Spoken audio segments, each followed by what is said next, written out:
এতিয়া বাজিছে ৮:০৪। আপোনালোকে চাই লওক কেনেকুৱা কুঁৱলী পৰিছে ইয়াতে। ৮:০৪ কেনেকুৱা কুঁৱলী পৰিছে ইয়াত, কেনেকুৱা ঠাণ্ডা হ'ব লাগিব ইয়াতে, চাই লওক।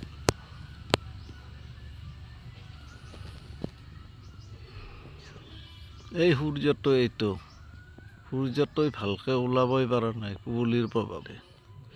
য'ত নেকি আমাৰ অঞ্চলবোৰত আমি কুঁৱলী দেখাই নাপাওঁ, আৰু ইয়াতে এনেকুৱা কুঁৱলী বহু দিনৰ মূৰত দেখিলোঁ। তাক এতিয়া ৮:০৪ হ'ল, বহুত দেৰি হ'ল, তো এতিয়াও ইমান ডাঠ কুঁৱলী আছে। এই অলপ দূৰৰ সেই গছবোৰ ভালকৈ চিনিয়ে নাপায়। গুড মৰ্ণিং, সুপ্ৰভাত। দিয়া ছাৰৰ ভাইটি পদ্ম।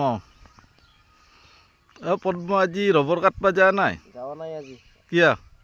আজি ধান উঘাব নাই পথাৰৰ। ধান কাটা হ'ল? হৈছে। আজি ধান আনবি? আজি শেষ হ'ব ধান। এইটো পদ্মৰ ল'ৰা, বৰ ধুনীয়া ল'ৰা, মৰম লগা। ইয়াৰ নামটো কি ৰাখছা? কুলদীপ ৰাভা ন? আজি গাড়ীতো নেনা বোধ হয়? আজি নেনো। পদ্মৰ এখন তাৰমানে মেজিক আছে। বলবলাৰ পৰা হাতীগাঁৱলৈ মেজিকখন চলাই। এইকেইদিন খেতিৰ কামৰ ব্যস্ততাৰ বাবে পদ্মই মেজিকখনো চলাব পৰা নাই। আৰু এনে পদ্মই ৰবৰো কাটে, কিন্তু এইকেইদিন ধান খেতিৰ কাৰণে ৰবৰো কাটিব পৰা নাই। আৰু ৰবৰটো এইকেইদিন কাটাই নাই ন? একদিন সেনেকৈ আগৰ দৰে তাৰমানে সদায় কণ্টিনিউ কাটা নাই। আৰু এতিয়া কুঁৱলীটো লাহে লাহে কমি আহিল, সূৰ্যটো কিছু ওলাইছে এতিয়া। তথাপিও এই দূৰত যে দেখিছে ৰবৰ গছবিলাক এতিয়াও তাৰমানে ভালকৈ চিনি পোৱা হোৱা নাই। এতিয়া মোটামুটি ৮:২৫ হ'ল, কিন্তু এতিয়াও তাৰমানে সম্পূৰ্ণ শেষ হোৱা নাই আৰু কুঁৱলী। এতিয়া আপোনালোকক ছাৰহঁতৰ গাহৰিৰ ফাৰ্মখন দেখুৱাম মই। আচলতে ফাৰ্ম বুলি ক'ব নোৱাৰি, কেইটামান আছে আৰু গাহৰি, ৬-৭টামান গাহৰি আছে। এয়া ধুনীয়াকৈ ৰাখিছে চাফ চিকুণ কৰি। এয়া এইবোৰ হ'ল গাহৰি ছাৰহঁতৰ। এয়া এইটো ছাৰ কিমানটা গাহৰি আছে?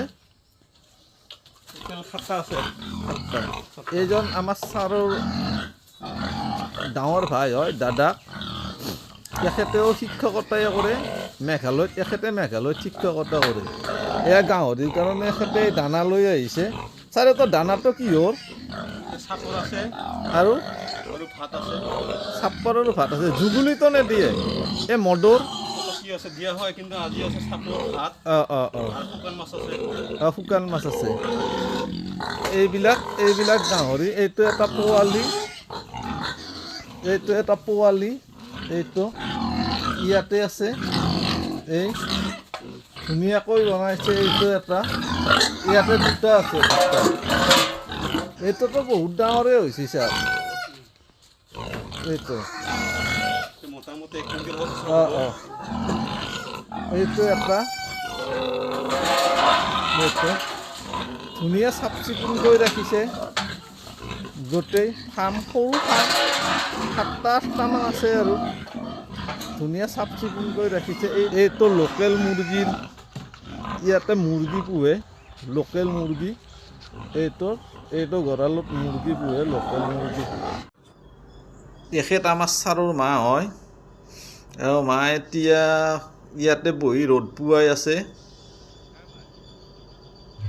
ঘৰৰ পৰিৱেশটো দেখাই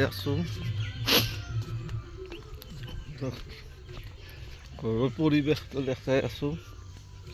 এবাৰ পদ্মৰ মিছেছ কি কৰিব লাগছে? কি মাছ?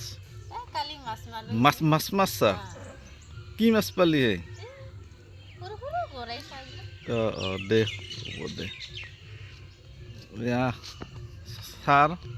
ছাৰ গাঁও ধুলে নাই? দুটা গাহৰি বেপাৰী আহিছে নেকি? কি গাহৰিকেইটা বিকিব নেকি?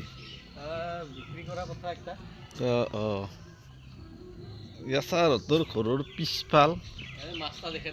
হা, ক'ত আছে মাছ? কৈ মই দেখা নাই দেখোন। ইয়াততো এইটো মাছ পুহিছে এইটো আপোনালোকে দেখিছে নেকি এইটো মাগুৰ চাইনা মাগুৰ এইবিলাক ইয়াতে এনেকৈ ৰস দি থৈ দিছে এই ছাৰহঁতৰ ঘৰৰ পিছফালেও ধুনীয়া ৰবৰৰ গছ আছে এইবিলাক চব ধুনীয়া ৰবৰৰ গছ এইবিলাক এইটো এটা বহুত ডাঙৰ গাহৰি এইটো এডাল বোধহয় চেগুনৰ গছ বঢ়িয়া ডাঙৰ 2014 2004 আৰু 14 এই ঠাইবোৰতো হেনো বানপানী উঠিছিল ছাৰে কৈ আছে ছাৰ কিমান পানী হৈছিল ইয়াতে এইখিনিলৈ ইয়ালৈ পুৰা পানী আছিল 2014 আৰু 4 ইয়ালৈ বানপানী উঠিছিল গতিকে কিমান ডাঙৰ বানপানী হ'ব 2014 আৰু 4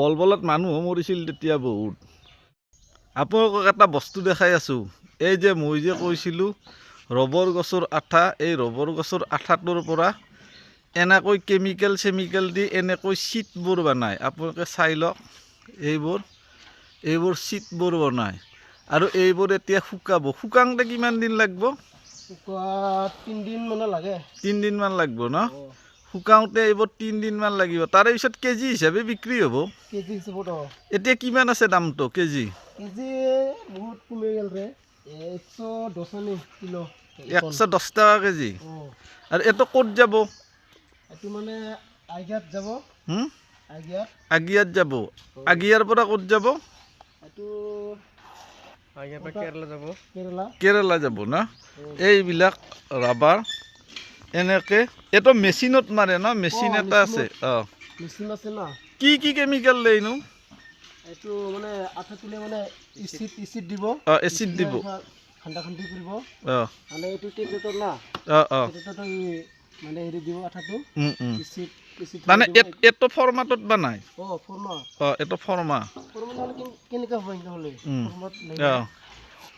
এইটো এনেকৈ তাৰমানে শুকাব দিব শুকা 3 দিন 4 দিন পিছত শুকাব শুকাৰ পিছত ৰঙা হয় না শুকাৰ পিছত ৰঙা হ'ব নাই গছ মই দেখাইছোঁ আগতে গছত দেখাছোঁ আঠাটোক এনেকৈ উলিয়াই সিহঁত দেখুৱাইছোঁ আৰু এইখন আঠা বহুত কমে গ'ল এইখন হৈছিল 5 খান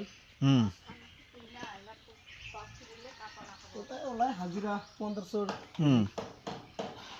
এয়া কালি জগা ছাগলী পোৱালিটো এতিয়া থিয় দিব পৰা হৈছে গাখীৰ খাই আছে কালি ৰাতি বহুত ঠাণ্ডাৰ কাৰণে থিয় দিব পৰা নাছিল এতিয়া ৰ'দটোত পোৱাৰ কাৰণে এতিয়া ধুনীয়াকৈ থিয় দিছে আৰু গাখীৰ খাই আছে এয়া ছাৰৰ মা ৰ'দ পোৱাই আছে আৰু এয়া হ'ল অনিন্দিতা ছাৰৰ ভতিজী তুমি কোন ক্লাছত পঢ়ি আছা 6ত ছাৰহঁতৰ ঘৰৰ পৰা যাব ওলালোঁ সকলোকে মাত দিলোঁ আৰু এতিয়া মই ঘৰত যাম